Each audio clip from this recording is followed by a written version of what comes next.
영국의 청교도 목회자 알렉산더 화이트는 매주 주일 설교를 시작할 때마다 오늘도 맑고 좋은 날씨를 주셔서 감사합니다 라고 기도로 시작하곤 했습니다. 그리고 매주마다 하루도 빠지지 않고 이 기도로 예배를 시작하곤 했습니다. 그러던 어느 날 몹시 흐리고 거센 폭풍우가 몰아쳤습니다. 예배에 참석한 성도들은 지독하게 굳은 오늘 날씨에 목사님이 뭐라고 과연 감사 기도를 하실까 의아해했습니다. 예배 시간에 설교 단상에 오른 목사님은 이렇게 기도했습니다. 하나님 감사합니다. 오늘과 같은 굳은 날씨를 매일같이 주시지 않음을 감사합니다. 우리는 늘 화창하고 맑은 날씨만을 기대하지만 매일 햇볕만 내리쬐면은 대지는 이내 메마른 사막으로 변하고 맙니다. 우리네 인생도 마찬가지입니다. 매일 흐리지 않은 맑은 날을 허락해 주심은 참 감사한 일이며 때로는 우리의 삶에 구름이 끼거나 비가 내리는 날이 있더라도 이를 통해 영혼의 깊은 곳을 적시는 하나님의 은혜를 경험하게 됩니다. 좋은 날씨뿐만이 아니라 굳은 날씨까지도 협력하여 선을 이루시는 하나님의 섭리를 깨닫게 될 때 우리 입술에는 범사에 감사하는 진정한 고백이 흘러 넘치게 됩니다. 우리 기독교 신앙에 있어서 하나님의 은혜를 기억하고 감사하는 것은 무엇보다도 중요합니다. 라인홀드 니버라는 유명한 기독교 윤리학자는 성도들의 신앙 덕목인 믿음, 소망, 사랑에 감사를 더 첨부해야 한다라고 주장했습니다. 감사가 그만큼 중요하다는 말이겠지요. 그렇기 때문에 감사를 잃어버린 신앙은 병든 신앙이라고 할 수 있습니다. 성도들이 영적인 힘을 잃어가는 이유도 바로 이 감사의 이유와 감사의 삶을 놓쳤기 때문이라고 할 수 있습니다. 불신자들은 세상을 비관하거나 세상을 원망할 수 있습니다. 하나님을 모르니 그럴 수 있습니다.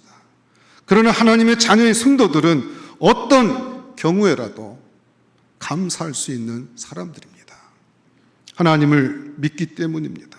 그것이 이 세상을 승리하는 성도들의 삶의 본질입니다. 오늘날 많은 사람들의 마음이 병들어 가고 있습니다. 사회적인 많은 문제의 밑바닥에는 감사를 잃어버린 병든 인간의 마음이 있습니다. 부모님의 은혜를 모르는 자녀, 스승님의 은혜를 모르는 제자, 함께 더불어 살아가는 이웃에 대한 소중함을 잃어버린 사람, 하나님의 은혜를 모르는 성도가 바로 그들입니다. 인간의 타락이란 다른 데 있는 것이 아닙니다. 감사를 잃어버린 것입니다. 로마서 1장 21절은 이렇게 지적합니다. 하나님을 알되 하나님을 영화롭게도 아니하며 감사하지도 아니하고 오히려 그 생각이 허망하여지며 미련한 마음이 어두워졌나니. 마음이 어두워져서 하나님께 감사하는 마음을 잃어버린 것이 타락이라는 말입니다. 아담과 하와가 사탄에게 속은 것도 바로 이 부분입니다. 창세기 3장에 의하면 사탄은 여자에게 다가와 여자로 하여금 선악과를 보게 했습니다. 사실 하나님은 선악과를 제외한 동산의 모든 실과를 다 먹을 수 있게 하셨습니다.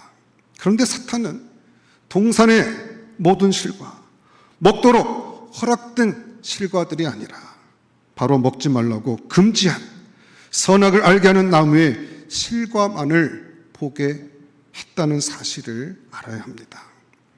사탄이 노린 것이 무엇일까요? 여자에게서 감사하는 마음을 빼앗아간 것입니다. 그 결과 여자는 하나님이 주신 엄청난 축복은 보지 못하고 하나님이 먹지 말라고 그만 선악과만 보면서 왜 하나님은 저것을 먹지 못하게 했을까? 하나님은 불공평하시네 하고 자신도 모르게 원망하게 되었습니다. 성도들은 여기에 속아서는 안 됩니다. 먹지 말라고 그만 선악과 나무보다 먹을 수 있도록 허락한 동산의 모든 실과를 볼 수 있어야 합니다. 믿음은, 신앙은 동산의 모든 실과를 보고 하나님의 은혜에 감사하는 것입니다. 하나님께서 베풀어 주신 축복, 은혜를 보는 것이라고 할 수 있습니다. 반면에 타락이란 선악과만을 보고 하나님을 원망하는 것으로부터 시작한다고 할 수 있습니다. 구약 성경에 보면 감사라는 말을 가장 많이 사용한 사람은 다윗입니다. 다윗이 편안한 삶을 살았기 때문에 감사라는 말을 가장 많이 사용한 것이 아닙니다. 오히려 다윗은 다른 사람들에 비해서 유난히 고난과 핍박의 삶을 살았던 사람이었습니다. 그럼에도 불구하고 그는 감사의 사람이었습니다. 다윗과 사울왕을 비교하면 이 사실을 알 수 있습니다. 다윗은 많은 고난의 삶에도 불구하고 늘 하나님께 대한 감사의 마음이 있었습니다. 그가 노래한 시편을 펴보면 감사라는 단어로 가득 찼습니다. 내가 무엇으로 하나님의 은혜를 보답할까라는 마음이 다윗의 마음이었습니다. 누가 시키지도 않았지만 그는 하나님의 은혜에 감사해서 하나님의 성전을 지어야겠다는 생각을, 그런 마음을 가졌습니다. 그런데 하나님은 그 마음에 성전을 짓고자 작정하는 순간에 어마어마한 축복을 다윗에게 주셨습니다. 그러나 사울왕은 왕의 자리에 있으면서도 왜 하나님은 나를 도와주지 않는가라는 불평의 마음을 늘 가졌습니다. 그래서 다윗의 인기가 자기보다 높아져 가니까 그를 시기하는 마음이 불같이 일어났습니다. 그는 비록 왕이었고 많은 것을 소유했고 군대가 그를 호위했지만 그의 마음에는 평안이 없었습니다. 기쁨이 없었습니다. 신약 성경에는 감사의 말을 가장 많이 사용한 사람 중에 한 명이 사도 바울입니다. 바울은 말 그대로 감사의 사람이었습니다. 바울이 쓴 서신을 읽어보면 감사라는 단어가 유독 많습니다. 바울은 어떤 상황에서도 감사하는 마음을 잃지 않았습니다. 그가 우리에게 권하는 것은 우리의 존재가 감사의 삶이 되어야 한다는 것입니다. 어떤 외적인 상황에 대해서 반응해서 감사하는 것이 아니라 외적인 상황과 또 바깥에 있는 그런 것과 관계없이 그가 존재론적인 그런 감사의 사람이 되어야 한다고 그는 늘 말합니다. 여러분, 우리가 식성이 좋고 입맛이 좋을 때는 아무리 거친 음식을 먹게 되더라도 참 달게 먹을 수 있습니다. 바울이 말하는 존재론적인 그와 같은 감사의 삶이라는 것은 상황과 환경에 반응해서 하는 그런 감사가 아니라 환경과 상황과 관계없이 내 안에 내 존재 자체가 감사하는 사람이 돼서 어떤 환경과 여건 가운데서도 먼저 감사로 반응하는 그런 존재론적인 삶을 살 것을 그는 말하고 있습니다. 실제로 사도행전 16장에 보면 그는 빌립보 지역에서 복음을 전하다가 감옥에 간 적이 있습니다. 귀신 들려서 점을 치는 여인을 치유했는데 그 여인의 주인이 더 이상 돈을 벌 수 없게 되자 바울을 고소했습니다. 빌립보 감옥에 들어갔을 때 바울은 불평하지 않았습니다. 환경 자체는 분명히 원망하고 실망할 수밖에 없는 상황이었습니다. 그러나 바울은 신라와 함께 기도하며 하나님을 찬양하기 시작했습니다. 그러자 그 감옥에 하나님의 역사가 나타나기 시작했습니다. 그렇습니다. 환경을 바라보지 않고 하나님을 바라보는 곳에는 기적이 일어납니다. 오병이어의 기적을 아십니까? 오병이어. 보리떡 5개와 물고기 2마리로 5천 명을 먹인 사건입니다. 그런데 여러분 한번 생각해 보십시오. 5천 명이나 되는 거대한 무리와 보리떡 5개, 물고기 2마리는 비교도 되지 않습니다. 그런데 예수님은 보리떡 5개와 물고기 2마리를 받아 들고는 하나님 아버지께 감사의 기도를 드렸습니다. 마태복음 6장 11절 성경 말씀을 보면 축사했다라고 기록하고 있는데, 축사라고 번역된 히라보 유카리스트는 감사 기도를 의미하고 있습니다. 어떻게 그 상황에서 감사가 나올 수 있겠습니까? 말도 안 됩니다. 불평하고 원망해야 할 상황입니다. 이것을 가지고 어떻게 5천 명을 먹이란 말이냐라고 말해야 합니다. 그런데 예수님은 감사 기도를 드렸습니다. 그런데 놀라운 일이 벌어졌습니다. 5천 명이 먹고도 12광주리가 남았습니다. 어떻게 이 기적이 가능할 수가 있었습니까? 물론 예수님이 그리스도이시기 때문입니다. 그런데 여기에 한 가지를 덧붙인다면 그것은 주님의 감사 기도 때문입니다. 아버지 하나님이 어떻게 역사하실지를 알고 감사드리는 예수님의 기도는 너무나 감동적입니다.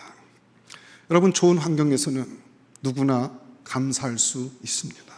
그러나 악한 환경에서는 믿음의 사람만이 감사할 수 있습니다.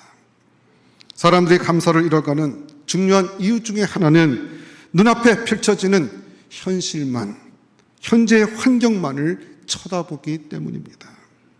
환경과 처지만 보는 사람은 감사하기가 어렵습니다. 왜 나에게는 이런 안 좋은 일만 생기는가?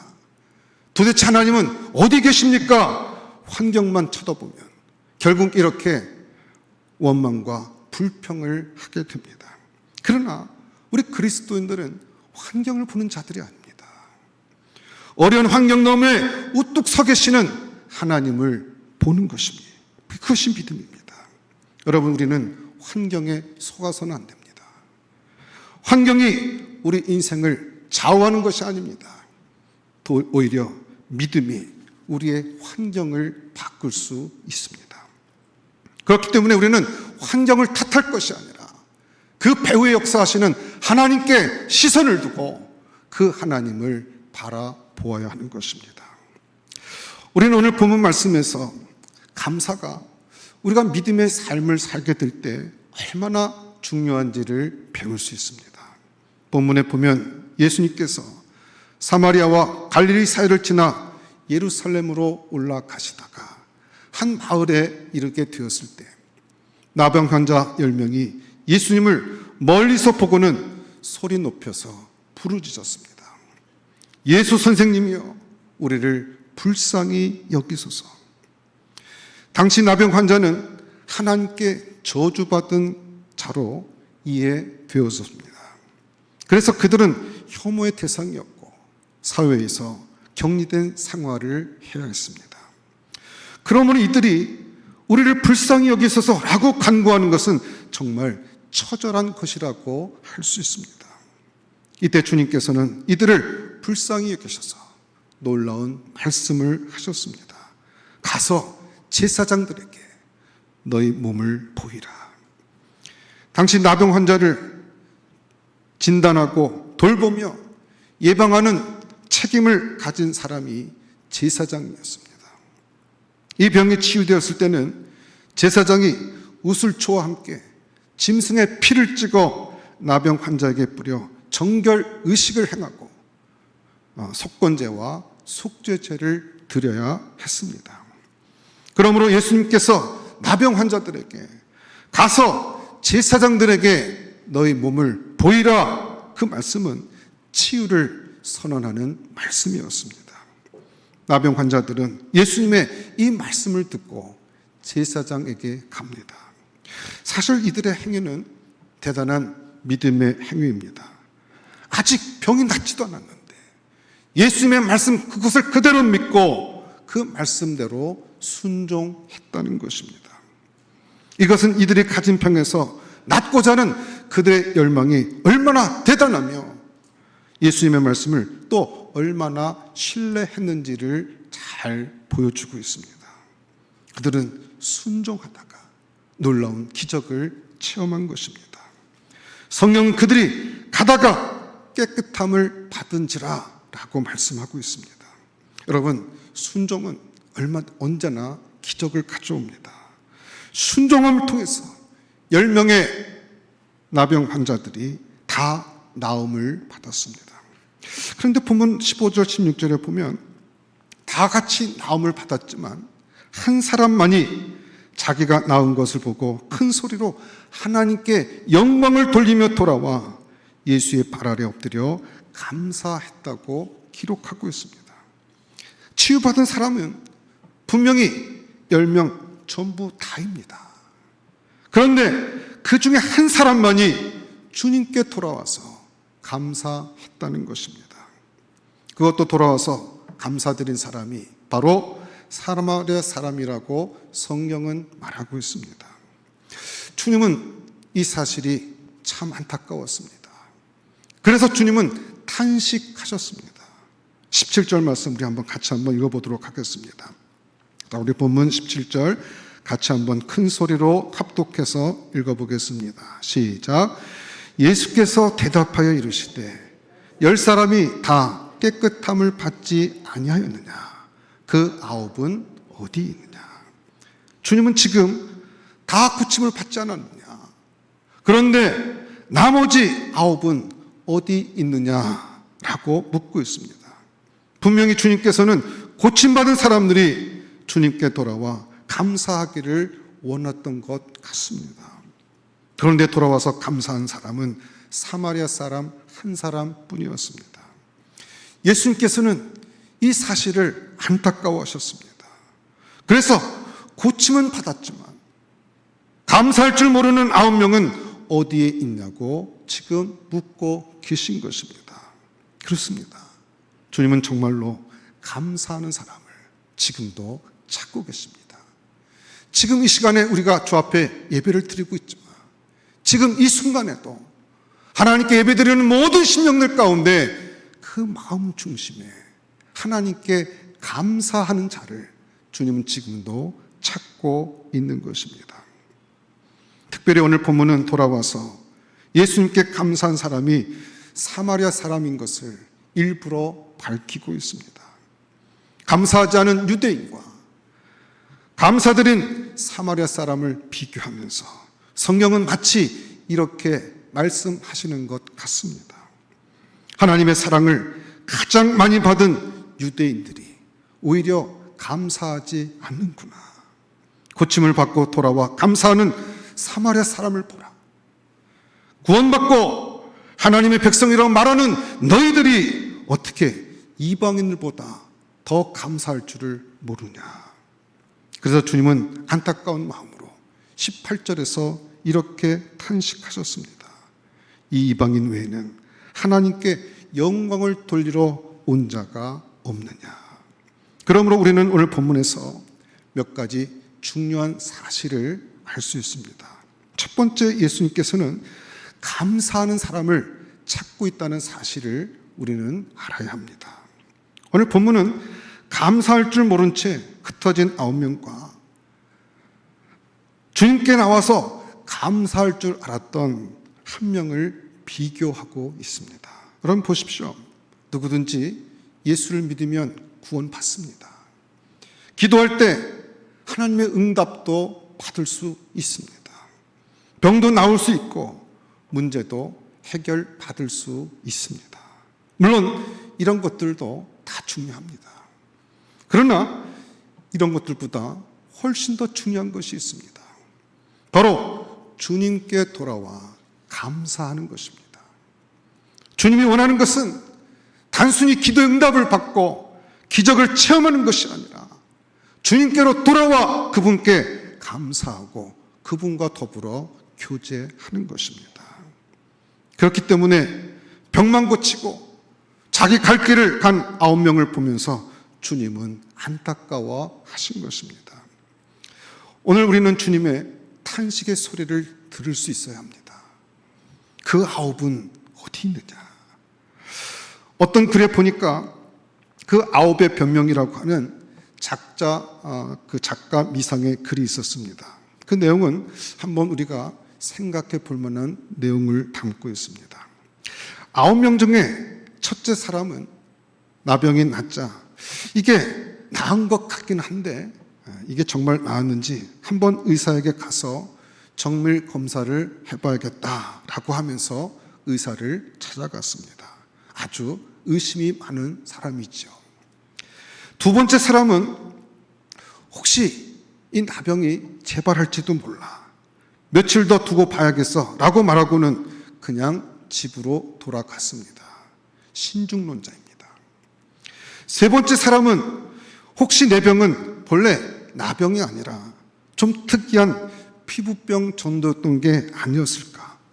나병이 이렇게 쉽게 나을 수가 있을까? 라고 생각합니다. 이 사람은 회론자입니다. 네 번째 사람은 내 병은 나을 때가 되어서 낫게 된 거야 라고 자신의 병이 나은 것을 자연 현상으로 보았습니다. 다섯 번째 사람은 병이 낫자마자 자신의 밭과 재산이 지금 어떻게 되었는지가 너무 궁금해서 빨리 가서 알아봐야 되겠다고 그냥 가버렸습니다. 물질주의자입니다. 여섯 번째 사람은 병이 낫자마자 가족들이 너무 보고 싶었습니다. 그 중에서도 특히 아내가 궁금했습니다. 혹시 다른 남자에게로 가지 않았는지 빨리 가서 확인해 봐야겠다고 가버렸습니다. 아주 가정적인 사람이죠. 일곱 번째 사람은 예수님께서 특별히 해주신 것이 없잖아.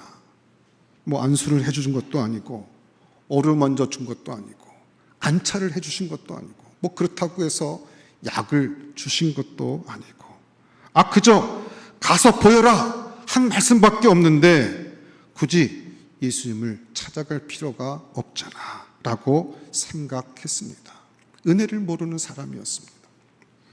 여덟 번째 사람은 다른 유명한 랍비들도 이런 것은 아마 가능할지도 몰라 라고 예수님의 능력을 상대화했습니다. 그리고 아홉 번째 사람은 이 모습 그대로 갈 수 없잖아. 가서 목욕도 하고 새 옷을 입고 예물을 좀 준비해서 예수님께로 가야지. 그래서 집으로 가버렸다는 것입니다. 그런데 이 사마리아 사람은 어떻습니까? 그는 나병 환자의 옷을 그대로 입고 그 더러워지고 붕대 감은 모습 그대로 가장 먼저 예수님을 찾았습니다. 그리고 예수님 앞에 엎드려 감사를 드렸습니다. 여러분, 이 사마리아 사람이 가장 잘한 것이 바로 여기 있습니다. 그는 최우선적으로 예수님께 감사를 드린 것입니다. 여러분, 그렇습니다. 그 무엇보다도 최우선적으로 감사드리는 일을 한 사람, 주님은 바로 그런 사람을 찾고 있습니다. 주님께 드리는 감사가 내 삶과 내 존재에 있어서 가장 우선되는 사람, 하나님께 드리는 감사가 내 삶과 내 인생 가운데 가장 중요한 사람, 그리고 주님께 그 감사를 표현하는 것이 내 삶과 인생 가운데 가장 우선되는 그 사람, 주님은 그런 사람을 지금도 찾고 있는 것입니다. 두 번째, 우리는 본문을 통해서 우리가 배울 수 있는 것은 진정한 감사란 하나님께 돌아오는 것이라는 것을 배울 수 있습니다. 오늘 본문에 보면 사마리아 사람은 자기가 낳은 것을 보고 그 자리에서 큰 소리로 하나님께 영광을 돌립니다. 그리고 예수님께로 되돌아왔습니다. 진정한 감사란 바로 여기에 있습니다. 자신의 질병을 고쳐주신 예수님께로 돌아오는 것입니다. 그는 감사의 대상을 분명히 그리고 바로 알았습니다. 어쩌다가 병이 나은 것이 아니라 그냥 우연히 내가 열심히 해가지고 나은 것이 아니라 나를 치료해 주신 분이 바로 예수 그리스도라는 사실을 깨닫고 그분께로 돌아온 것입니다. 사실 예수 안 믿는 사람들도 감사하며 삽니다. 그러나 그들은 참된 감사의 대상을 잃어버렸습니다. 겨우 눈에 보이는 사람에게만 감사합니다. 그리고 아무것도 아닌 큰 나무 아래다 음식을 차려놓고 절하고, 이상한 돌만 있어도 그 아래 음식을 차려놓고 절을 합니다. 손으로 조각품을 만들어 놓고 그 앞에 절하기도 합니다. 아닙니다. 나무나 돌은 하나님께서 우리에게 쓰라고 주신 도구이지 절대로 그것은 우리의 감사의 대상이 아닌 것입니다. 우리가 참으로 감사해야 될 대상은 오직 한 분, 하나님 한 분뿐입니다. 하나님께서 우리의 필요를 채워주시고 우리를 먹이시고 우리의 삶을 인도해 주십니다. 하나님께서 우리를 환난 가운데서 우리를 구원해 주시고 건강과 새 힘을 우리에게 공급해 주십니다. 누가 주신다고요? 하나님께서 우리에게 주시는 것입니다. 누가 우리를 죄에서 구원하셨습니까? 하나님이십니다. 그렇기 때문에 우리는 그 하나님 외에 다른 것을 찾아서는 안 된다는 것입니다. 감사의 대상이 하나님이신 줄 알고 그분께로 돌아오는 것이 진정한 감사라고 할 수 있는 것입니다. 여러분, 사마리아 사람이 어떻게 주님께 감사를 드렸습니까? 16절에 보면 나음을 받은 사마리아 사람이 예수의 발 앞에 엎드려 감사했다고 말합니다. 예수님을 찾아온 그는 자신이 할 수 있는 최선을 다해 주님께 감사를 드렸습니다. 예수님의 발 아래 엎드렸습니다. 그리고 감사했습니다. 만약 그가 돈이 있었다면 그는 자기가 가지고 있는 전부를 주님께 드렸을 것입니다. 만약 그에게 명예가 있었다면 그 명예를 다 주님께 드렸겠지요. 여기 엎드려 감사했다는 말은 당시 유대인들이 하나님께 경배하는 행위를 말하는 것입니다. 똑같이 병고침을 받았지만 9은 자기가 가고 싶은 대로 갔습니다. 그들은 감사할 줄 몰랐습니다. 감사할 줄 모르는 사람들은 늘 자기 중심적입니다. 자기 이익, 자기 생각에 빠릅니다.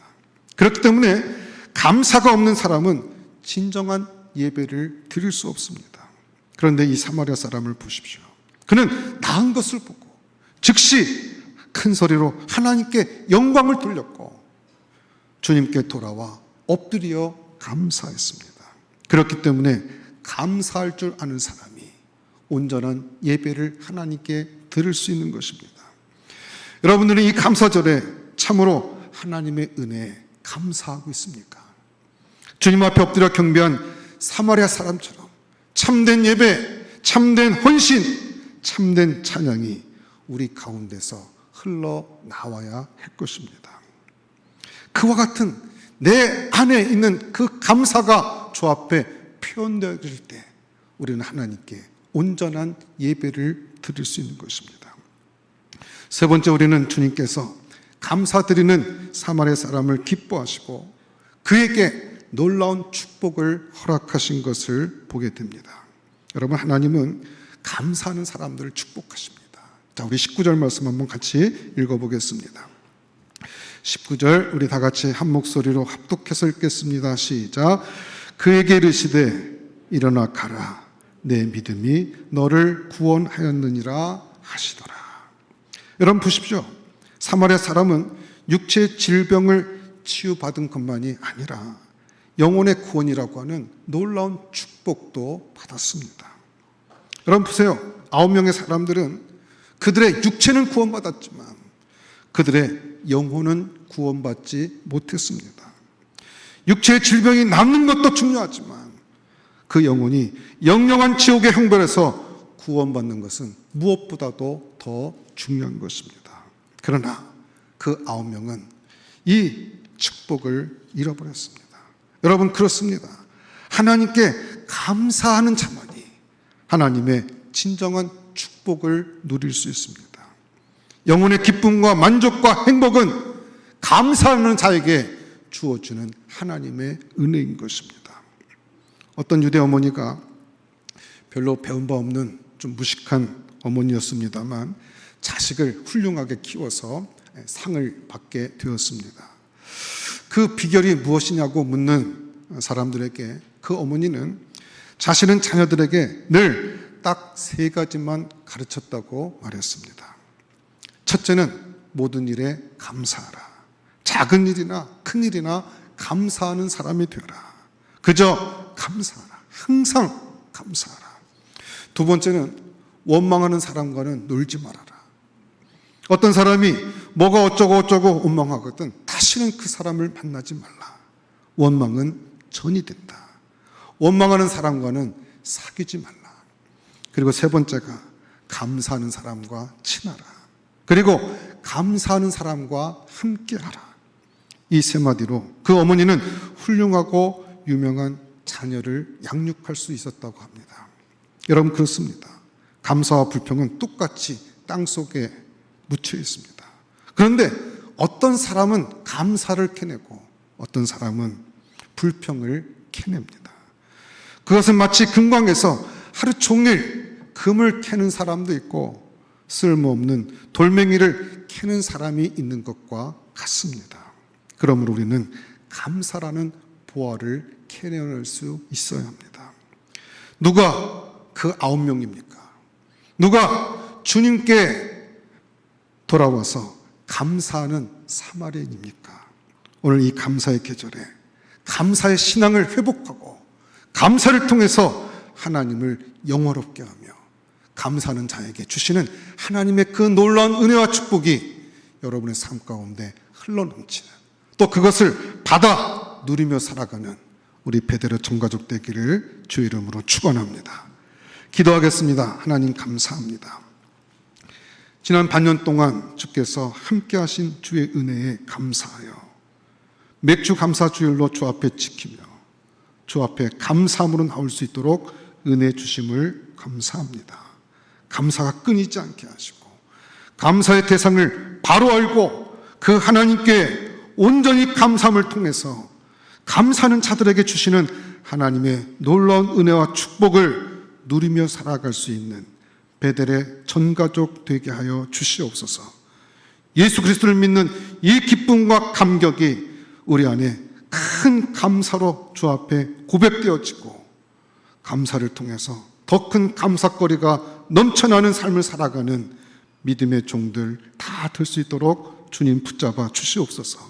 지난 반년 동안 하나님께서 우리를 붙들어 주시고 인도해 주신 그 놀라운 하나님의 사랑과 은혜에 정말 주 앞에 감사하고 감격하며 살아가고 또 남은 또한 반년 동안의 삶도 앞으로 남은 모든 우리의 삶 전체가 주 앞에 감사로 점철되는 놀라운 믿음의 삶이 될 수 있도록 주님 붙잡아 주시옵소서. 모든 것 감사하옵고 예수님 이름으로 기도드렸사옵나이다. 아멘.